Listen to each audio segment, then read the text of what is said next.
La Sociedad Dominica de Medios de Comunicación, Sodomco, presenta A Pensar Más con Rosa María Palacios. Señoras y señores, muy buenos días, bienvenidos a Pensar Más con Rosa María Palacios a través de las emisoras de la Sociedad Dominica de Medios de Comunicación. En este momento nos está escuchando todo el Perú, Radio Santa Rosa en la ciudad de Lima, Radio Santo Domingo en la ciudad de Chimbote, Radio San Martín en Arequipa, Radio Veritas Cusco, Radio Cepagua, Ucayali, Radio Quillabamba, la convención donde nos están viendo por su plataforma televisiva, Radio Madre de Dios en Puerto Maldonado donde nos ven y nos escuchan por su plataforma televisiva. También se une a esta red en Huánuco, Radio Huánuco, Ayacucho, Radio La Voz de Ayacucho, Puno, Radio Pública y Radio La Decana, Ancash, Radio Moro, Huancayo, Radio Cumbre,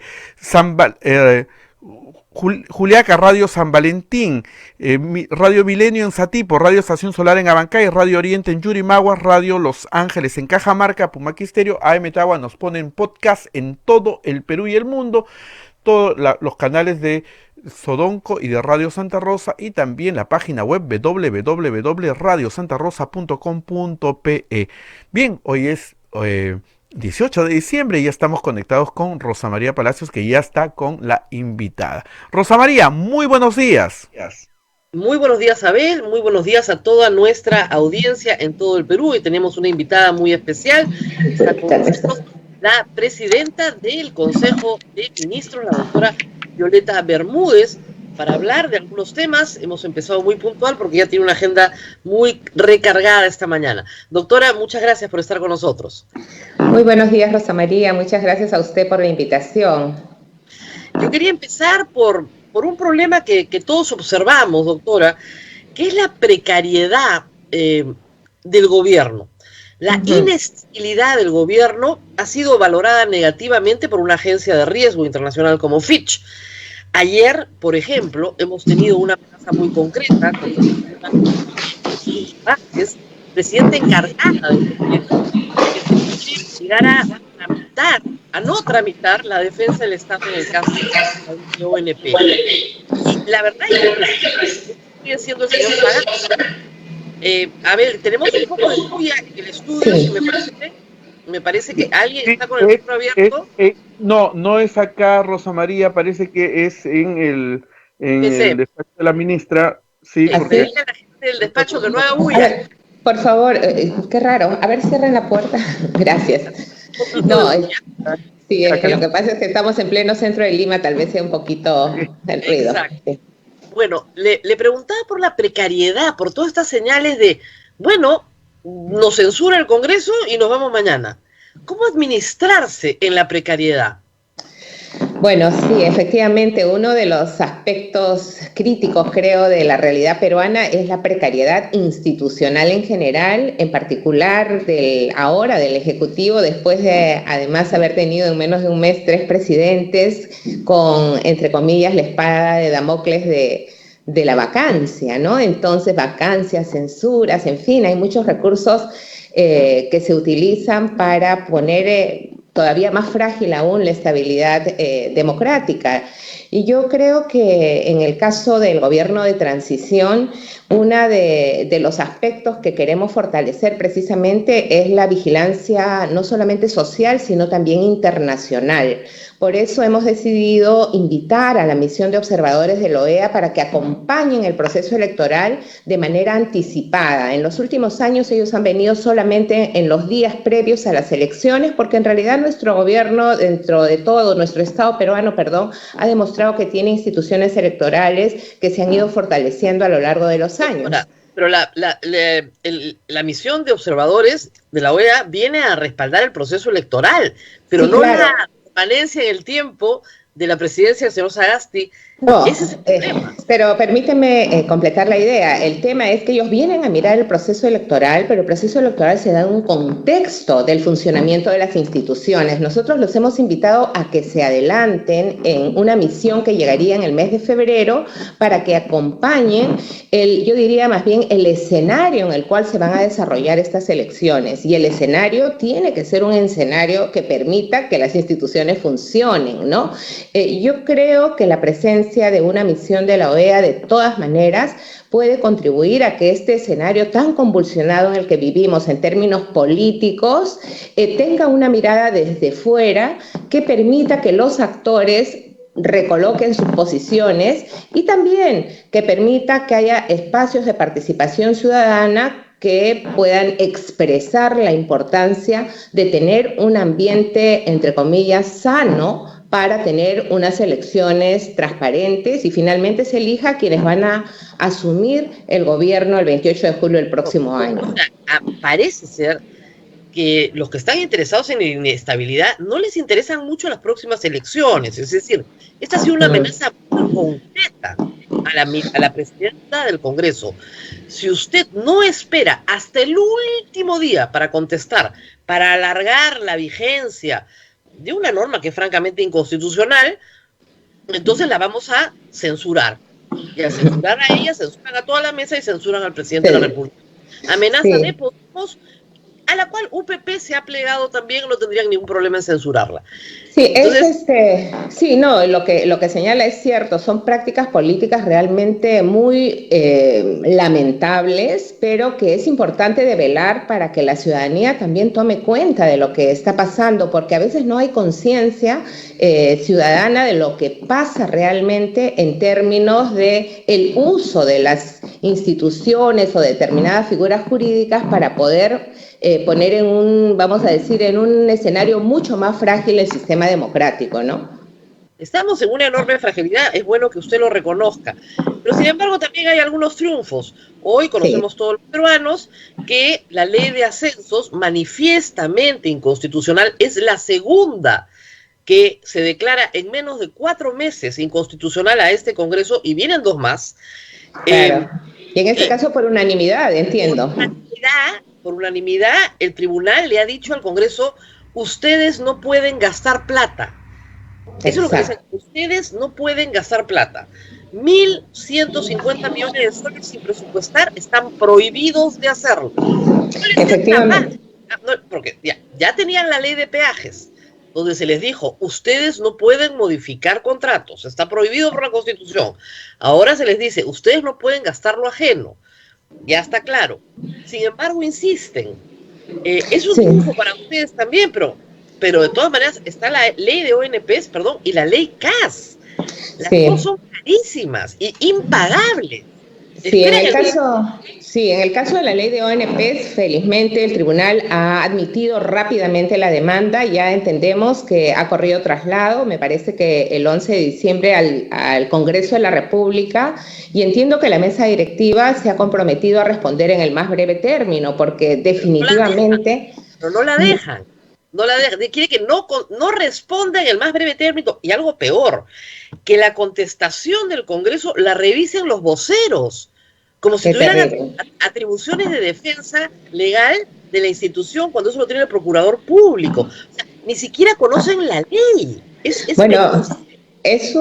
Yo creo que también llamada de atención a los partidos políticos que ahora están preparando sus listas de postulación al Congreso para que pongan atención en una formación jurídica, o sea, al Parlamento, además de legislar y fiscalizar y representar, se va a hacer las cosas, yo diría, con una prudencia democrática. Nosotros tenemos una Constitución que todos los ciudadanos y ciudadanas debemos respetar, más aún siendo autoridades. Pueden haber errores, por supuesto. Nosotros hemos recurrido a la vía institucional de la acción de inconstitucionalidad para cuestionar una norma que consideramos flagrantemente inconstitucional. Pero no podemos hacer este juego de ping-pong, ¿no? Creo que una cosa es la excepcionalidad, porque uno debería recurrir excepcionalmente a las acciones de inconstitucionalidad y no estar cada mes planteando una acción frente a una norma que colisiona con el texto constitucional. Ministra, mañana se debate en el Congreso, el último pleno del año, la ley agraria. Hoy hay comunicados en todos los periódicos, los citricultores, los agrarios, los trabajadores, en fin. Varios gremios agrarios están muy preocupados porque el proyecto que ha circulado simplemente los quiebra. La apreciación que ellos tienen es que si se aprueba como está, 3 de cada 3 trabajadores, 2 perderían su trabajo. Tal vez 1, tal vez 2. Es llevar el desempleo al campo. ¿Qué puede hacer el Ejecutivo en ese contexto habiendo habido una paralización violenta? Sí, nosotros como Ejecutivo hemos estado participando de manera constante en esta comisión, este grupo de trabajo que se organizó en el Congreso para revisar la nueva legislación en materia agraria. Lamentablemente no hemos logrado la incidencia que queríamos porque nos parece que una ley no puede regular los salarios. O sea, finalmente nosotros tenemos en el país una remuneración mínima vital y las partes, en este caso empleadores y empleados, pueden negociar y establecer algunas mejoras, etcétera, más allá de los derechos que establece la Ley General de Trabajo. No nos parece adecuado que el texto de la norma incorpore un incremento, porque en la práctica, por más que le llamen bono, es un incremento en la remuneración sin diferenciar, entiendo, ni siquiera pequeña, mediana o gran empresa. Esperamos todavía que el debate en el Congreso. Hoy día nosotros estamos enviando de manera ya un poco individual a todos los congresistas los argumentos por los cuales debería reflexionarse sobre estos aspectos y revisarse, ojalá remontarse para que no se apruebe el proyecto de dictamen tal como está. Además hay un tema bien claro, el artículo 24 de la Constitución en su última parte señala que las remuneraciones mínimas se regulan por el Estado con la participación de las organizaciones representativas de los trabajadores y de los empleadores. Exacto. No por ley. O sea, no se tiene que aplicar no por ley. Además, entonces, sí, claro. Perdón.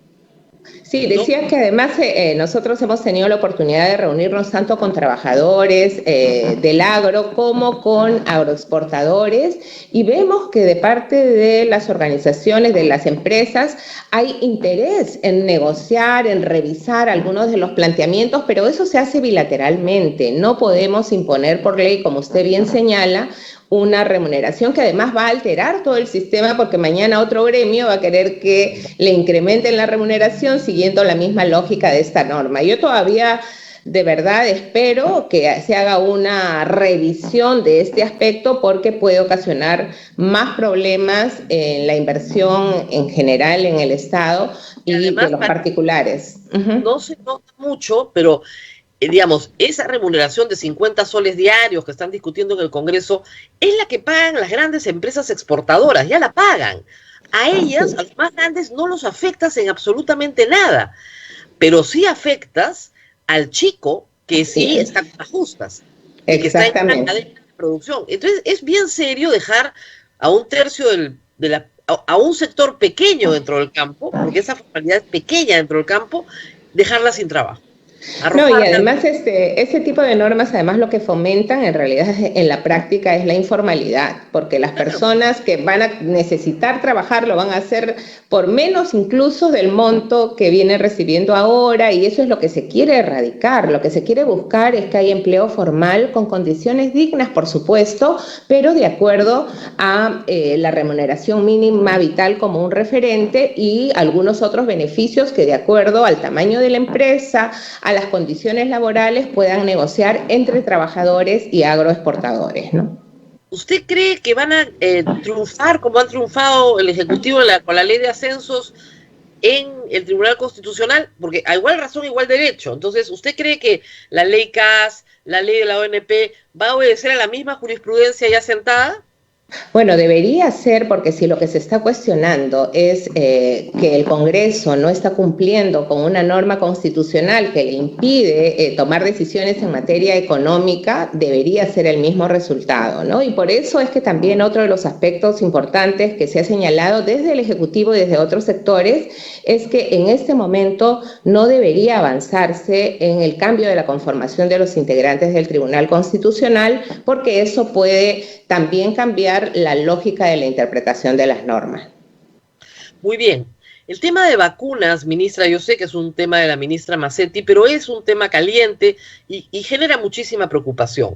Lo primero es, en su despacho hay una norma, una ley aprobada ya por el Congreso, que se dilató mucho, pero que no se promulga. No sé si se ha mandado hoy día al peruano. Hoy día está en el peruano. Hoy día salió en el peruano. Sí. ¿Por qué se han demorado tanto, ministra? En todas las fases.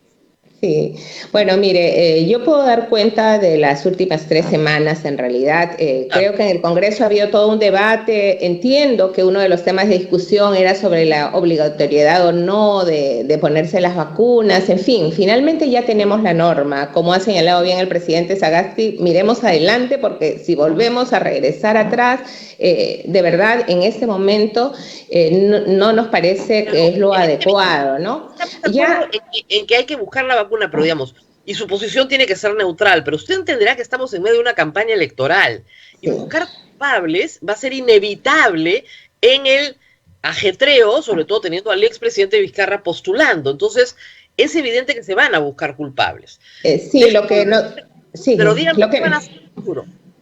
sí, no, lo que quería decir es que en el caso de la gestión del gobierno de transición, lo que estamos haciendo es acumular la información para transparentarla y las personas cada uno sacarán sus propias conclusiones. Lo que no queremos y no podemos hacer es pronunciarnos sobre responsabilidades individuales porque primero que no nos corresponde y segundo porque como usted bien ha dicho, muchos de los actores que gestionaron el Estado ahora han anunciado que son candidatos o candidatas. Tenemos que ser muy cuidadosos con esto porque también no nos olvidemos que también nuestro presidente actual tiene una situación que tiene que resolver el jurado electoral especial en los próximos días y queremos evitar cualquier suspicacia al respecto.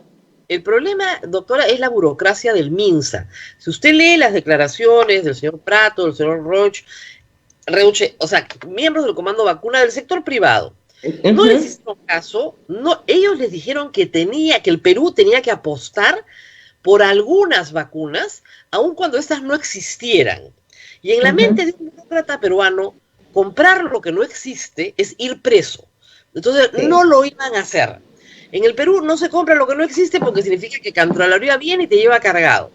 Entonces, tenemos el terror, por eso se necesitaba un decreto supremo de urgencia para toda la negociación que se aprobó en septiembre, una ley para que se apruebe una vacuna de emergencia, pero se ha superado el problema burocrático del MINSA, ¿usted cree? El comando del MINSA, no el comando de vacunas, sino el grupo que tiene que comprar en el MINSA, ¿ya se comprometió a comprar o todavía están aterrorizados? No, desde el momento en que ha ingresado el gobierno de transición ya hemos recompuesto los equipos porque no olvidemos que hubo cambios, si bien duraron una semana, cambios se produjeron y usted sabe cómo se paralizan las cosas cuando entra una persona y sale otra, etcétera. Ya tenemos un equipo sólido que está haciendo las negociaciones, no solamente desde el MINSA, sino también con participación de Cancillería y de la Presidencia del Consejo de Ministros, precisamente para lograr que esto opere en el más corto tiempo. En este momento todavía no podemos dar información concreta respecto de los avances, pero sí estamos en negociación por lo menos con 7 u 8 proveedores. Yo no sé, ministra, pero dice un viejo dicho en la burocracia mundial que si quieres que algo no se haga, forma un comité.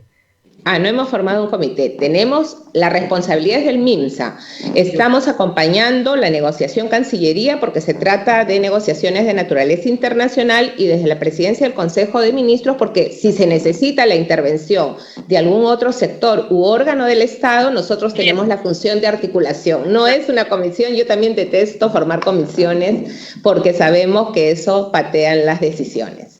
Así es. Entonces, el MEF tiene que entrar porque hay que pagar. O sea, el MEF está. Tenemos, como digo, en principio tenemos 2 compromisos. En concreto, no tenemos nada.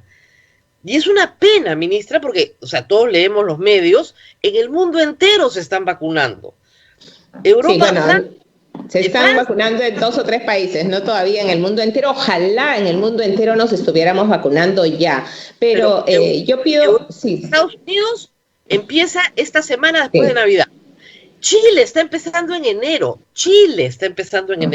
Colombia probablemente también. ¿Por qué nosotros? No, es lo que todo el mundo se desespera. Sí, no, yo igual que todo el mundo también me desespero como ciudadana peruana, pero recordemos que hemos tenido un mes de noviembre terrible, que era el momento donde debía concretarse muchas de estas adquisiciones. Y en el Perú tuvimos una inestabilidad política terrible en noviembre que no tenemos que recordarla. Pero ahora las cosas están encauzadas. Y de verdad yo confío que en el breve plazo vamos a tener una información más concreta que compartir. No estoy en este momento en condiciones, me encantaría dar una fecha, pero no puedo, ¿para qué? No queremos mentir a la población, pero sí podemos asegurar que estamos haciendo todos los esfuerzos y negociaciones necesarias para tener al menos un primer lote de vacunas en lo más pronto posible, ¿no? Ahora, ministra, el otro problema es el problema de la desconfianza en la vacuna. Una encuesta de Ipsos señala que 40% no se quieren vacunar. Antes que eran 22%. Siempre hay gente marginal que no entiende bien. Se necesita una explicación, una campaña por parte del Estado. Tenemos un congresista que dice que nos van a cambiar el ADN, otro que dice que son transgénero las vacunas y que nos vamos a volver homosexuales todos. He escuchado toda clase de disparates.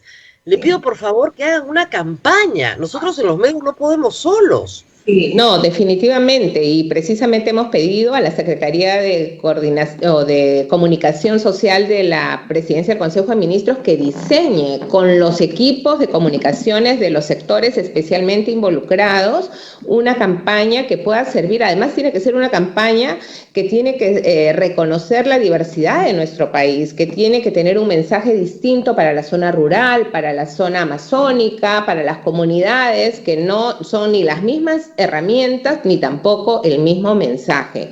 Eso sí se está trabajando en este momento, igual que todo el diseño logístico ya para implementar la vacuna, y no queremos esperar a que llegue para hacerlo. Ya hay un plan, pero necesitamos también un diseño logístico detallado para lograr que la vacuna llegue al último lugar del país o el más remoto lugar del país en el momento en que esté en el Perú. Y Rosa María, no sé si me permite... Sí, perdón. Te decía que...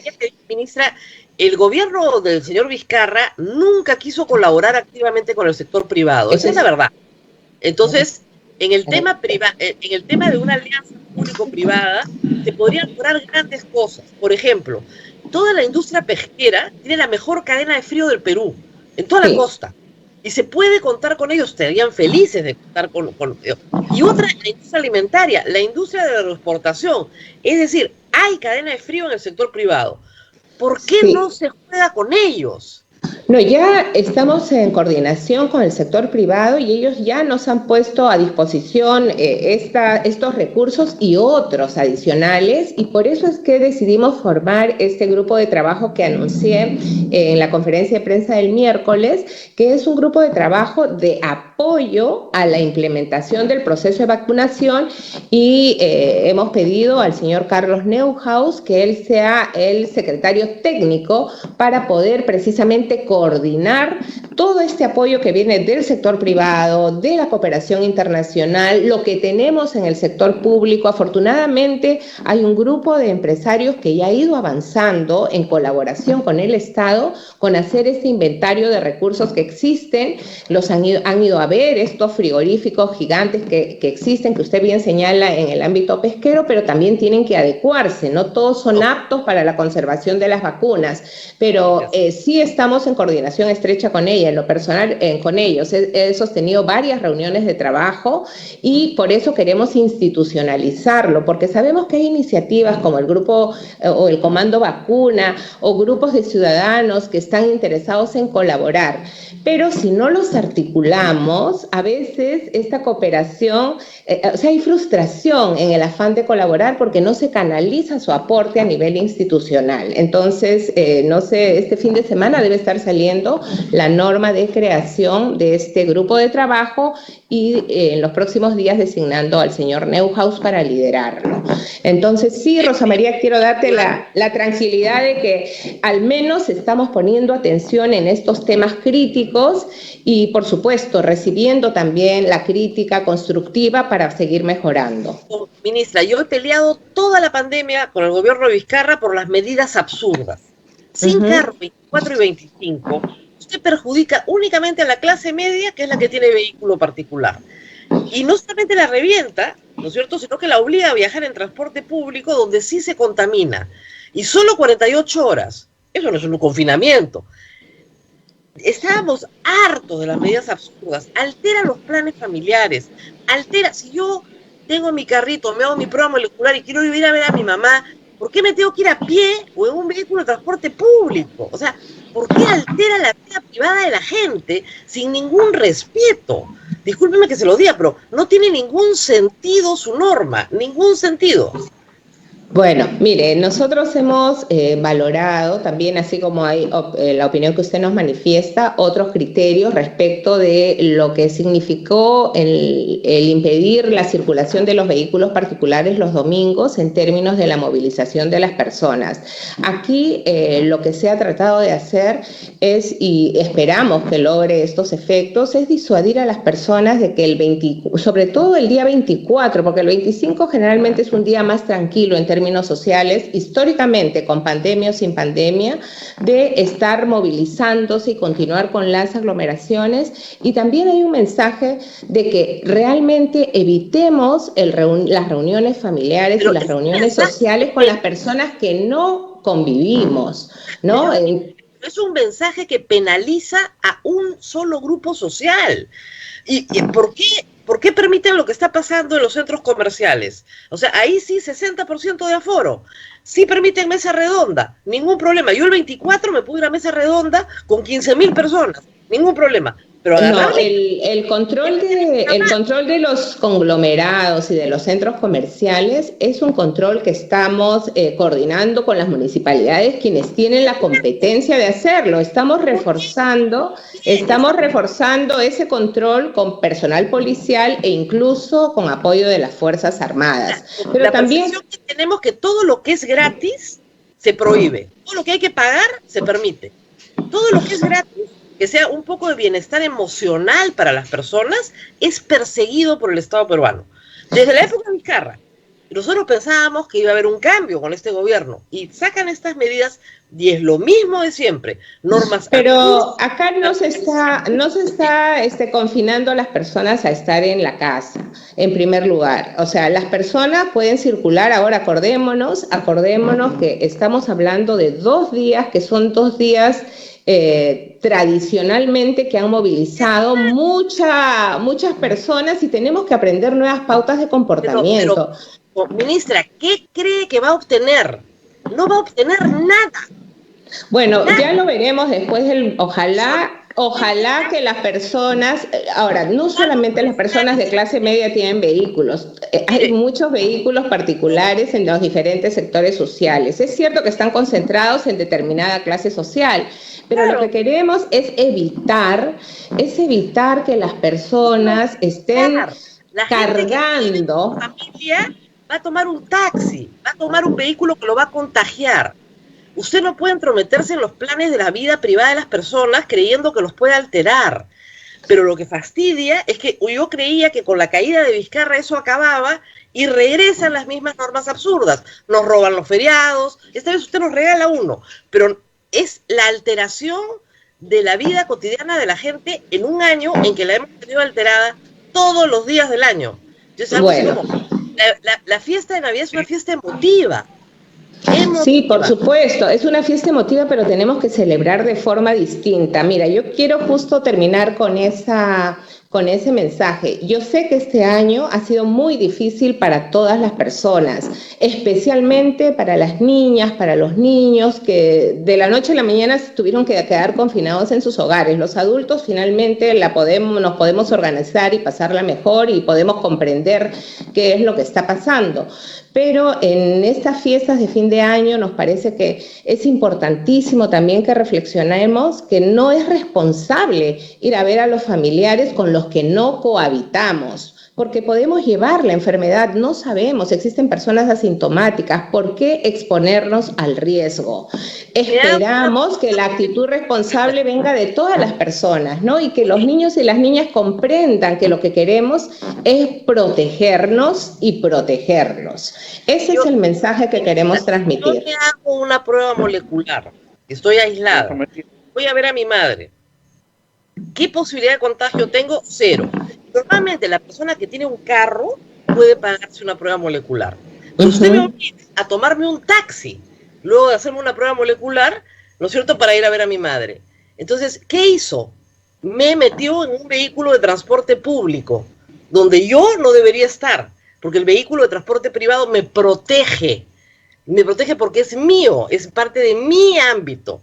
O sea, la norma es un disparate, y yo de verdad, cuando son restricciones a los derechos fundamentales, yo acepto las restricciones a los derechos fundamentales en la medida en que sean racionales. Como usted bien sabe, lo dice así, no me da el tiempo para poner la acción de amparo, lo dice así el Código Procesal Constitucional. Tiene que ser racional, proporcional.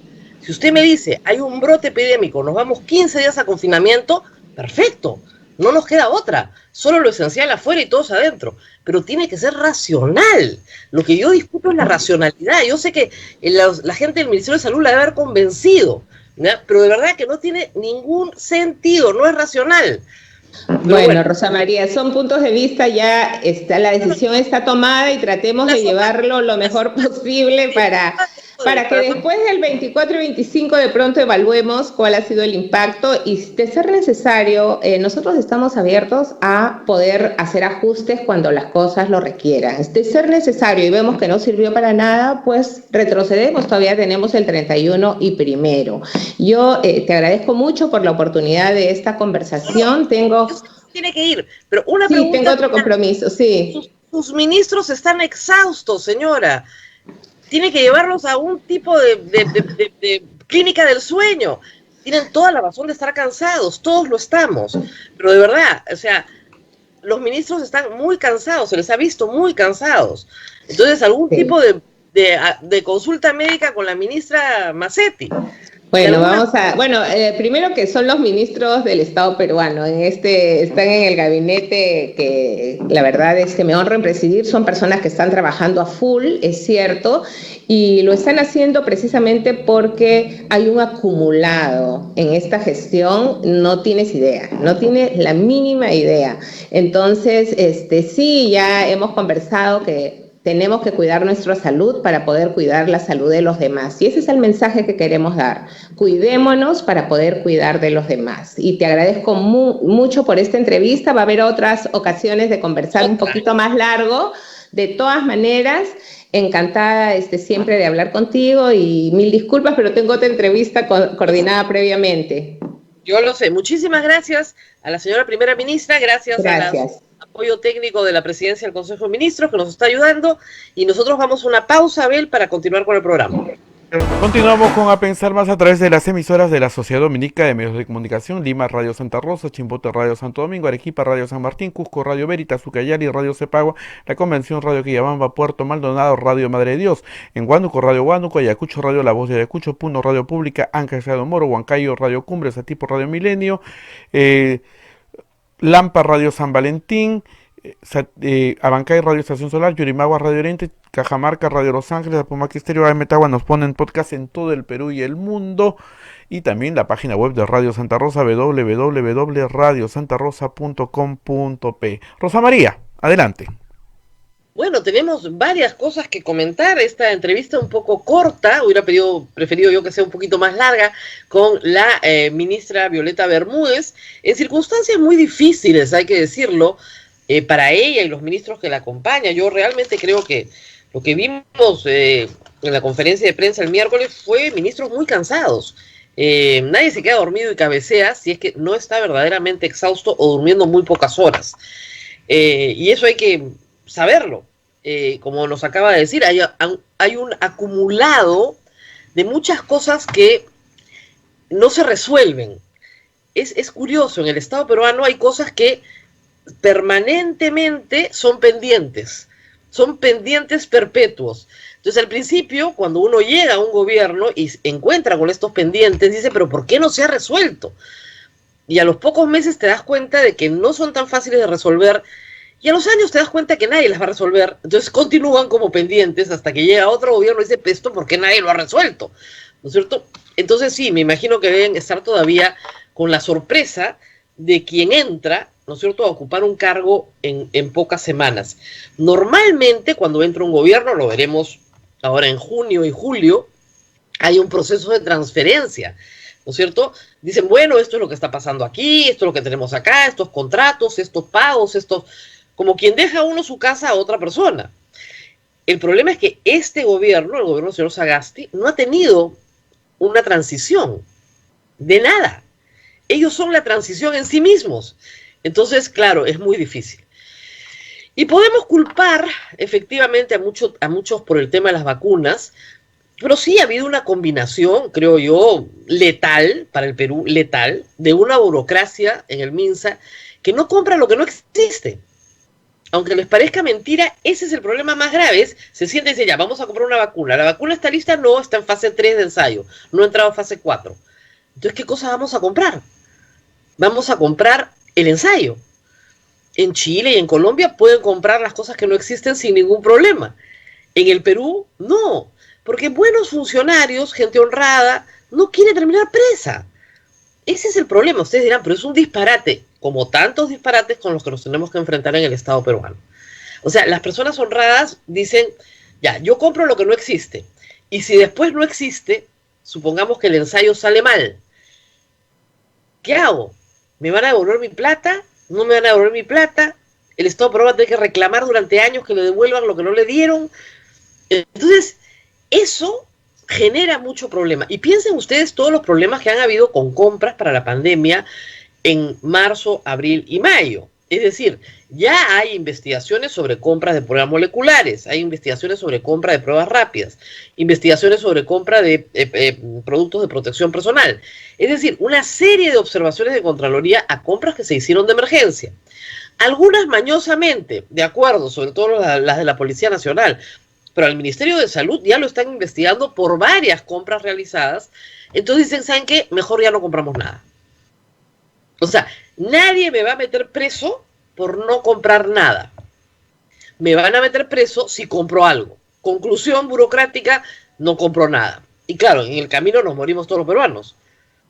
O sea, en el Estado peruano no hay castigo por no hacer. Ese es el problema.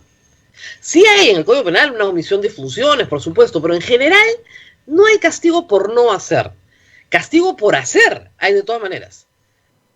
Entonces, esos son lo que se llaman incentivos perversos. Entonces, a mí lo que me preocupa no es el empeño del señor Sagasti y su ministro por sacar adelante el tema de las vacunas.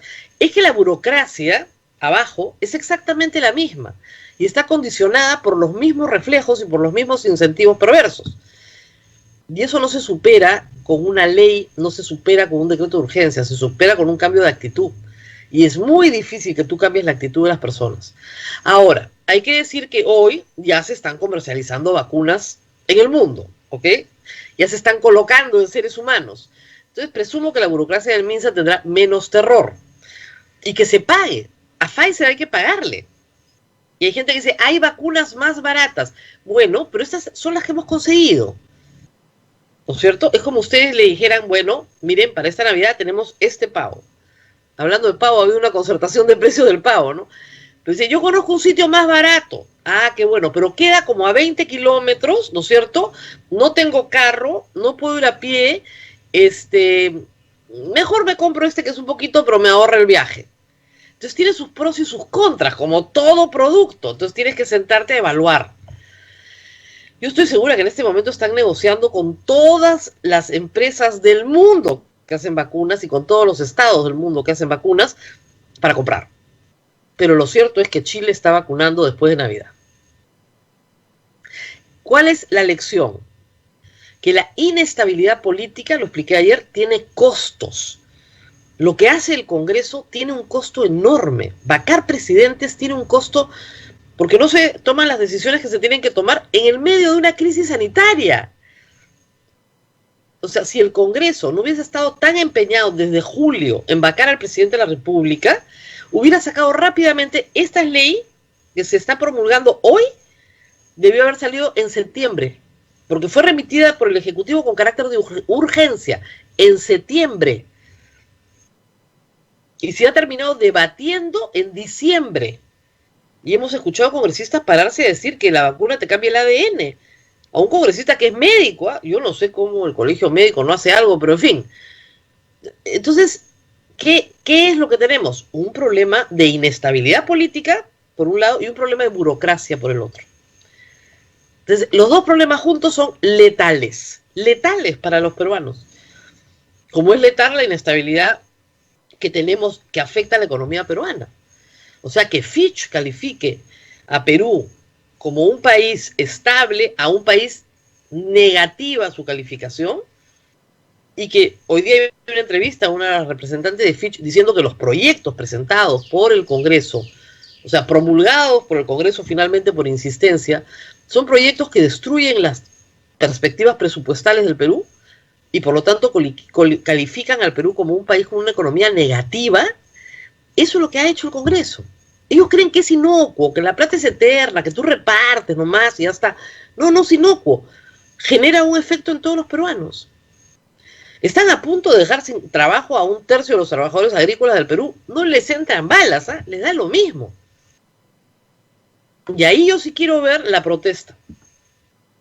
En verano, cuando comienzan a venir cosechas y no se contrata la cantidad de gente que se contrataba antes, yo quiero ver las protestas. Porque no se va a poder. Si encareces todo, ya no se va a poder. Y el próximo año se sembrará menos, porque no puedes, con esas condiciones, seguir manteniendo el mismo esquema de negocio que tenías. Entonces, el problema es, esto es como con el crédito. Si tú le pones topes a las tasas de interés, a los más grandes no les afecta. No les afecta. Revientas a los más chicos, porque se convierten en sujetos riesgosos de crédito y nadie les va a prestar. Y ustedes pensarán, no, eso nunca ha pasado. Les recuerdo el primer gobierno de Alan García. No existía crédito. No había crédito. O sea, no podías comprarte. Al terminar el gobierno de Alan García, el crédito del Perú estaba destruido. Tener una tarjeta de crédito era imposible. Conseguir un crédito hipotecario era imposible. Lo conseguías de una banca de fomento quebrada por un favor político. Nada más. Pero si no, no lo conseguías. Entonces, sí tiene costos. Las malas decisiones económicas tienen costos en nuestra vida cotidiana. No es que no tengan costos, sí lo tienen. Y creo que la ministra en ese sentido lo tiene muy claro y le toca, pues, caminar en un momento muy difícil, ¿no? Han logrado un triunfo con la ley de ascensos, hay que decir, inconstitucionalidad planteada por, digámoslo, por el gobierno anterior. Fue la ministra de Economía, Tony Alva, la que pidió que ese proyecto se presentara a la acción de inconstitucionalidad porque no tenía cómo pagarlo. Eran más de 1.000 millones de soles, no tengo presupuesto, no tengo cómo pagarlo. Además destruye todo el sistema meritocrático y todo. 7-0, ¿eh? 7-0 perdió el Congreso. O sea, los 7 vocales que no se ponen de acuerdo en nada, les han dicho, oye, papito, está bien clarito, ¿no? Y yo les leo, pues, porque a veces la Constitución no se lee y es bien facilito de leer, de verdad. No es nada complicadito. Nada. ¿Dónde está el artículo correspondiente? Les leo, los congresistas no tienen iniciativa de gasto. Es bien sencillo, o sea, no se puede crear ninguna partida presupuestal, crearla o aumentarla por parte de los congresistas. No se puede. Acá está, el artículo 79. Los representantes ante el Congreso no tienen iniciativa para crear ni aumentar gasto público, salvo en lo que se refiere a su presupuesto. El Congreso no puede aprobar tributos con fines predeterminados, salvo por solicitud del Poder Ejecutivo. O sea, en cualquier otro caso, las leyes de índole tributaria referidas a beneficios o exoneraciones requieren previo informe del Ministerio de Economía y Finanzas. Solo por ley expresa aprobada por 2/3 de los congresistas puede establecerse selectiva y temporalmente un tratamiento tributario especial para una determinada zona del país. O sea, las restricciones a las exoneraciones tributarias, las restricciones a la iniciativa legislativa en materia tributaria y en materia de gasto son enormes en nuestra Constitución. ¿Para qué? Para mantener una disciplina fiscal, que es la que en medio de toda nuestra tragedia económica y sanitaria nos ha rescatado en esta pandemia. Lo que nos ha rescatado al final en la pandemia es tener un poquito de estabilidad fiscal, que ha permitido repartir bonos, que ha permitido comprar camas UCI, que ha permitido contratar personal, todo eso porque teníamos un poquito de espalda. Después de 20 años de ahorro y sacrificio. Para eso sirvió. Ahora hay que endeudarse de nuevo. Y en ese contexto, cuando uno esperaría disciplina fiscal por parte del Congreso, se les ocurre crear gasto público para perpetuarse pues en el poder, para que voten por ellos, para tener una clientela, para lo que fuera. Es muy grave. Lo que ha hecho el Congreso es realmente muy grave. 7-0 la ley de ascensos, lo cual deja una perspectiva bastante clara de lo que va a pasar con la ley de ONP y con la futura ley CAS que si insisten en aprobarla. La han aprobado, el Ejecutivo la va a observar y finalmente regresará, la aprobarán por insistencia, igual se va a derogar porque no pueden crear gasto público. Ahora, hay que preguntarle a cada uno de los candidatos al Congreso en esta campaña si ellos creen que pueden aprobar ¿qué piensan de la ley de ONP, de la ley de ascenso, de la ley CAS? Si les dice que les gusta, que votarían a favor de ellas, simplemente no pueden regresar al Congreso. Y hay que decir algo, en la ley de la ONP, nosotros tuvimos una entrevista muy dura aquí con el señor congresista Sagasti, en ese momento congresista, hoy presidente, porque él se abstuvo. Solo 3 congresistas, Gino Costa, Daniel Olivares y Alberto Belaunde, votaron en contra de la ley ONP por ser manifiestamente inconstitucional. Solo 3 votaron en contra, de 130.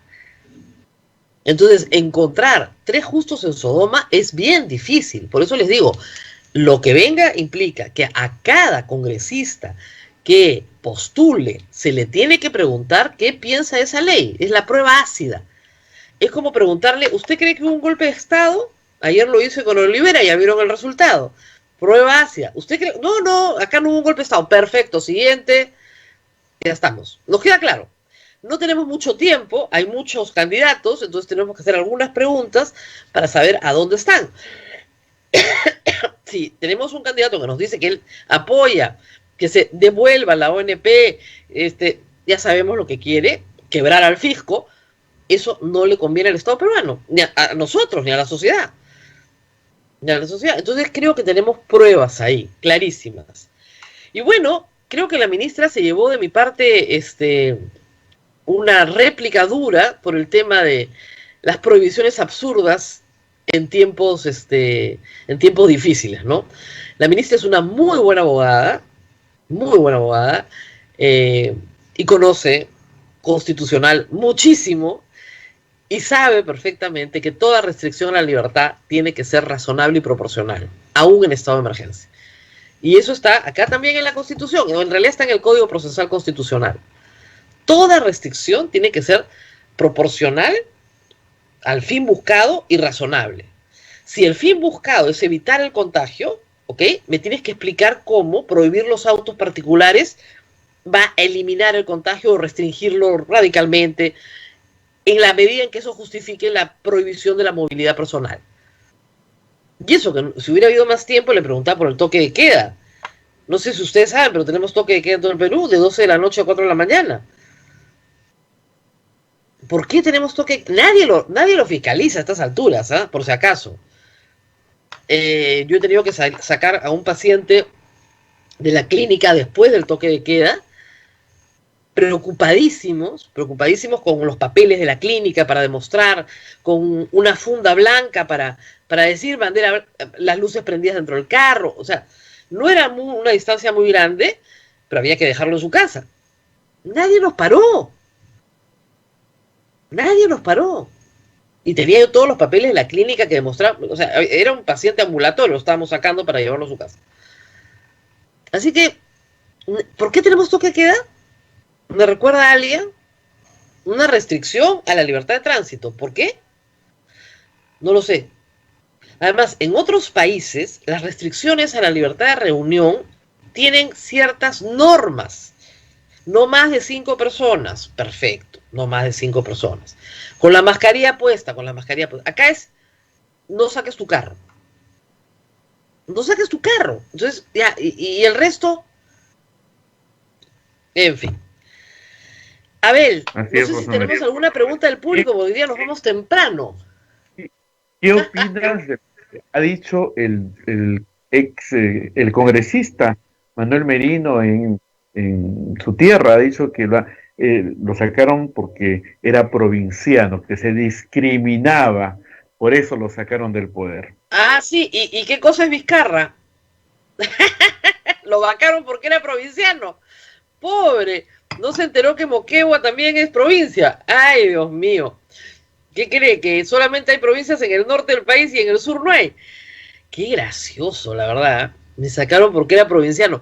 Miren, el 80% del Congreso es provinciano.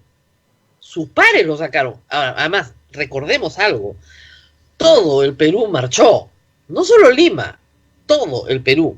En su tierra hubo una marcha bien buena, que tenía más gente que el número de votos que él sacó, ¿eh? Porque él sacó 5.000 votos. Y en esa marcha había más de 5.000 personas. O sea que lo sacó su propia gente, ¿eh? De su propia tierra. Qué gracioso. Bueno, está en una campaña muy extraña, la verdad, porque quieren, por un lado, están en una onda de terruquear, ¿no es cierto? En otra onda de desacreditar a la prensa, a personas particulares. A mí, por ejemplo, de Augusto Álvarez, todo el tiempo nos insultan, prensa mermelera, prensa basura, caviar. Y esto alentado por estos grupos, ¿eh? Pero al final de cuentas, aquí hubo un golpe de Estado. Hubo un golpe de Estado. Un grupo de personas en el Congreso asaltó el poder y utilizando un artículo de la Constitución que no era pertinente para el caso, porque no lo era, porque solo se puede acusar al presidente por delito, según el artículo 117, y ellos decidieron acusarlo cuando no había ninguna investigación formal, ni siquiera en marcha, una investigación preliminar. Entonces, ellos saben que han cometido un acto inconstitucional. Por supuesto que lo saben. Y están defendiéndose porque una de las promesas de campaña del Partido Morado es llevarlos a la cárcel. Y por eso, digamos, la protesta y la gritería contra el Partido Morado es permanente, lo cual lo único que va a hacer es mejorarle la campaña al Partido Morado. Lo único que va a hacer. En fin, Abel, ¿alguna cosa más? Sí, la investigación que le están haciendo a la ministra Flor Pablo también, ¿no? Ella ha dicho que ni sabía que le estaban investigando. Por eso, o sea, ahí te das cuenta, como es contra el Partido Morado desde el Congreso, lo único que van a hacer es que la gente vote más por el Partido Morado. O sea, ¿qué tiene que ver la ministra Flor Pablo con Richard Swing? Nada, pero nada, absolutamente nada. Ni siquiera la han citado, ni siquiera la han llamado. Y a Alarcón la tenían que poner en el informe porque lo que buscan es inhabilitar a sus enemigos políticos. Pero el problema es que eso no va a funcionar, porque, como explicaba el otro día, hay jurisprudencia del Tribunal Constitucional que señala que para inhabilitar tiene que haber sentencia penal. O sea, una persona condenada sí puede ser inhabilitada por el Congreso, pero tiene que ser primero condenada. Y no están condenados, pues, piña. ¿Qué piña? No los van a poder inhabilitar. No hay forma. O sea, a Kenji Fujimori en 37 días lo votaron del Congreso. Eso sí, a toda bala. Pero ni la señora Flor Pablo ni el señor Vizcarra son congresistas. Entonces no tienen de dónde votarlos. No hay desafuero para ellos. Pero la sanción de inhabilitación que es posible y que ya la pide, como yo les adelanté, Alarcón la pide en su informe. La respuesta de la defensa de Vizcarra es cierta. Hay jurisprudencia que señala que primero tiene que haber una sanción penal. El caso Tineo, que es un caso muy conocido, que es un caso que no se resuelve a favor de Tineo, pero sí establece un montón de normas sobre cuál es el control, las normas de control político del Congreso. Entonces, esa sentencia favorece a la defensa de Vizcarra. Y eventualmente una defensa por Pablo, que como ex ministra se le quiere inhabilitar para postular, ¿no? Pero, ¿saben qué pasa? Que antes, yo decía, y ahora en la mañana yo tenía esa reflexión, antes en política era bien difícil encontrar la maldad, porque la maldad se escondía, no porque no estuviera, sino porque se escondía. O sea, el político que quería hacer daño lo disimulaba, ¿ya? Y por eso el trabajo del periodismo político era muy difícil, porque, claro, son grandes embaucadores, ¿no? Gente que seduce. Finalmente, un político trata de ser agradable, de ser simpático, usa bien el idioma, se desempeña bien en entrevistas y esconde, ¿no es cierto?, el mal. Pero en este Congreso, ya desde el Congreso disuelto, pero en este Congreso en particular, y en esta situación crítica que hemos tenido este año, el mal no se esconde. El mal está mostrando su peor cara sin siquiera disimular. Eso es algo nuevo en la política peruana. Ya no hay disimulo. O sea, es, como dicen, la palabra es sin vergüenza. O sea, no tienen vergüenza de hacer y decir las cosas que hacen y dicen en el Parlamento. Yo he conocido muchos políticos muy sinvergüenzas, pero muy simpáticos. Yo siempre he escuchado ese dicho antiguo, no hay sinvergüenza antipático, ¿no? Porque el sinvergüenza antipático pierde. Simpáticos, habladores, disimulando, ¿no es cierto?, la maldad, encubriendo la maldad. Nosotros no hemos hecho eso, han sido los otros, ¿no es cierto? Ahora no, ahora es a la señora Mirta Vázquez, si usted contesta dentro del plazo, pero no el último día, la sacamos del poder. O sea, una maldad manifiesta, pública, notoria. El señor Alarcón, de una maldad, pero manifiesta, pública y notoria. Él está acusado por crímenes muy graves contra la administración pública, enriquecimiento ilícito y peculado. Está acusado.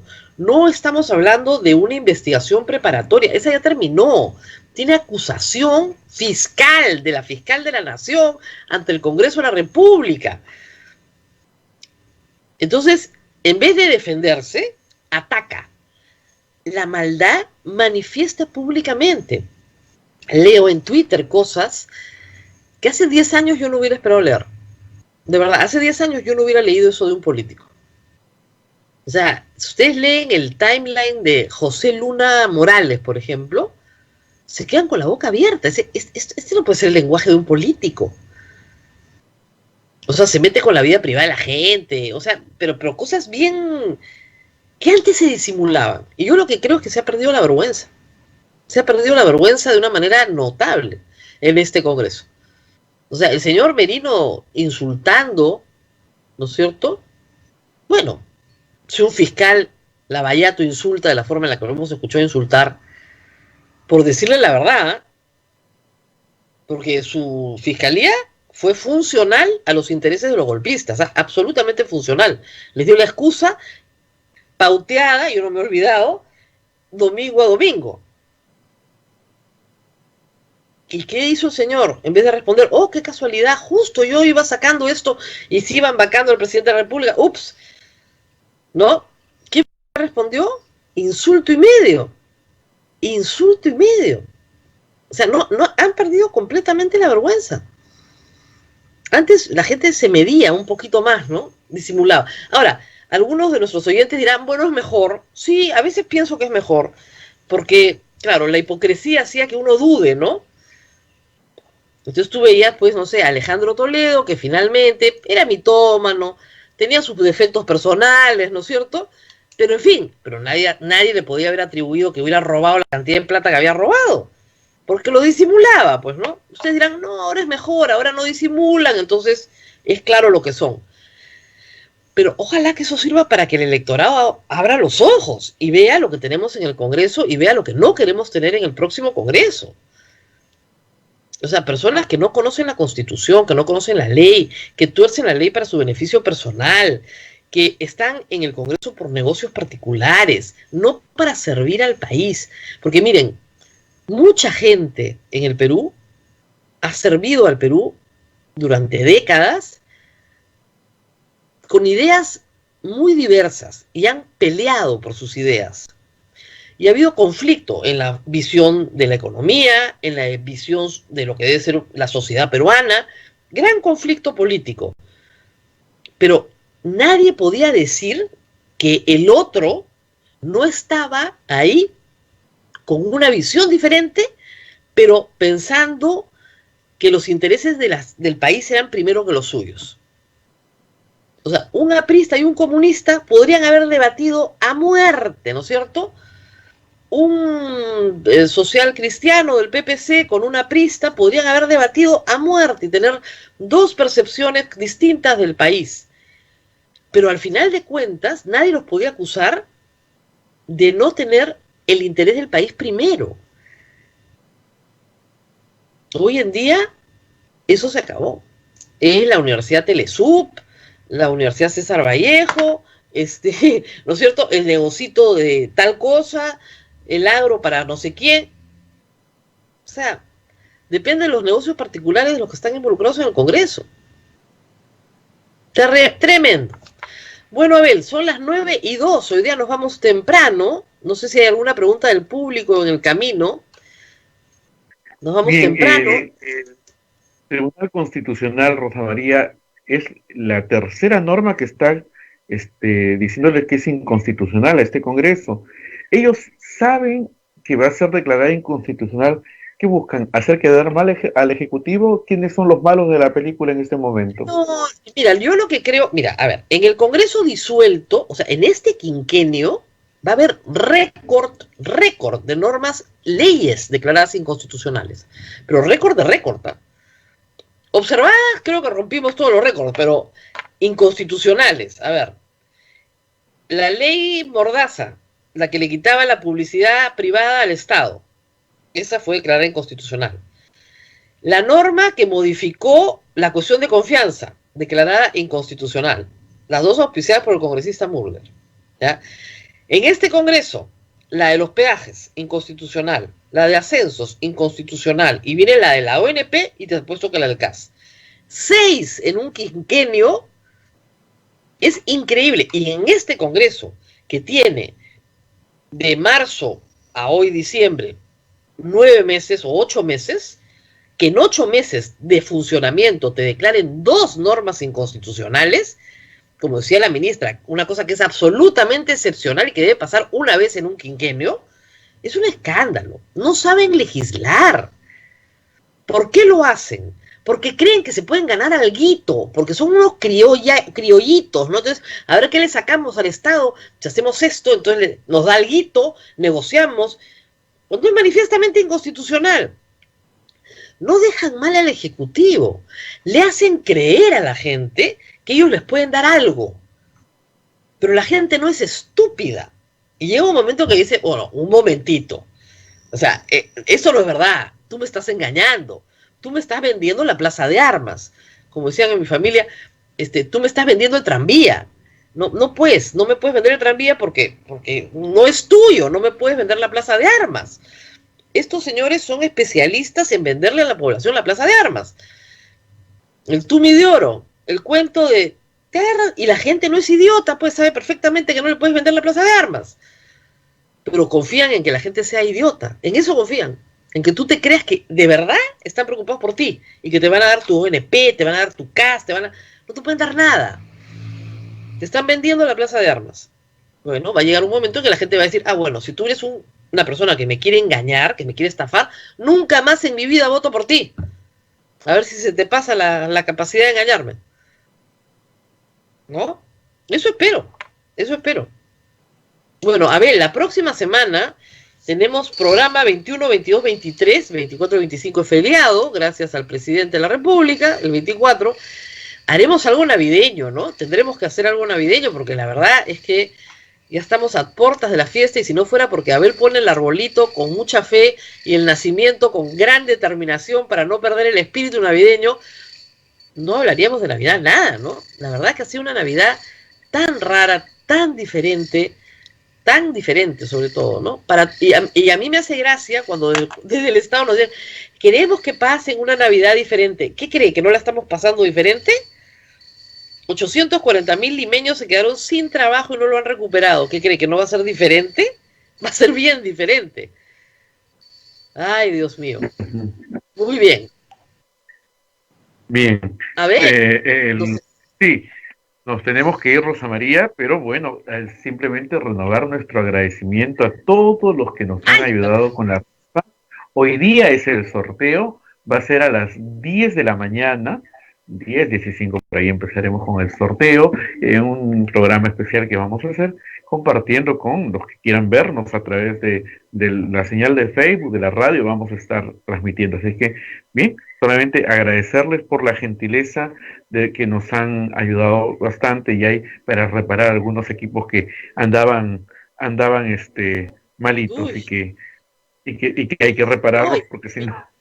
Claro, la radio tiene, para los que sean curiosos, una cantidad de cosas antiguas guardadas, muy bien conservadas, porque los padres son muy prolijos en cuidar las cosas, y hay una radiola, un piano antiguo, cosas antiguas, ¿no es cierto? Que íbamos a poner todas juntas, porque están muy bien cuidaditas, porque todo se cuida, todo se cuida. Bueno, como Radio Madre de Dios, que yo siempre los felicito porque tienen un archivo de discos espectacular de long plays, increíble, ¿ya? Y en medio de la selva, y tienen además unos micrófonos que son pero de película, completamente vintage, como dicen ahora, pero los tienen muy bien, los tienen cuidados. Entonces, tenemos algunas cositas antiguas también cuidadas, pero no podemos transmitir con ellas, hay que comprar nuevas porque no podemos transmitir con ellas. Podemos hacer un museo. Sí, un museo. En el micrófono que tenemos acá, que estaba antes acá, salen varias películas, en varias series, porque lo buscan para grabar de época. Entonces siempre vienen acá y hacen las tomas con ese micrófono. Creo que es uno de los pocos que hay en Lima, o por no decir el único. Y en Madre de Dios hay uno, en Puerto Maldonado hay uno de pie para transmitir parada, ¿no? Como los que se usaba para hacer radioteatro. Philips, muy bonito, ¿eh? Muy, muy lindo también. Pero claro, como ustedes comprenderán, tenemos más de... ¿Cuántos años tenemos, Abel? ¿60? ¿Transmitiendo? 64. Entonces, claro, hay sus cosas que podemos hacer un museo para transmitirles. Hoy en día necesitamos mejorar un poquito para poder hacer la transmisión correctamente, y con lo que ustedes nos han donado podemos hacer esas mejoras. Reparaciones. Bien, Rosa María, solamente permíteme, acá me había olvidado, hay una campaña, justamente la organiza la PCM, es el mejor regalo es cuidarnos, es una campaña que están lanzando desde el gobierno, bueno, y que es una invitación a cuidarnos. Creo que van a hacer spot todo por redes sociales, nosotros lo vamos a compartir todo porque nos preocupa su salud. Así es, Rosa María. Bien, viernes, nos vamos. Nos espera el padre Luis Enrique Ramírez y el padre Richard Manrique en la Basílica de Rosario, que por cierto está muy bonita. En la puerta han puesto la corona del viento, motivando. Todavía no se puede entrar al templo, pero sí se puede entrar al museo. Sí se puede entrar al museo. Al museo, sí, cuídate. Vayan al museo. Vayan el feriado al museo, ¿no es cierto? El día 24 pueden ir al museo, es un paseo lindo. Toda la gente que vive en el centro a pie pueden llegar, o pueden utilizar transporte público. Muy bien. Cuidado. ¿Sí? Nos vemos, Abel. Hasta mañana. Chao, chao. Mañana, cuídense. Chao, chao. Hasta aquí, A Pensar Más con Rosa María Palacios. Este programa fue producido por la Sociedad Dominica de Medios de Comunicación, Sodomco.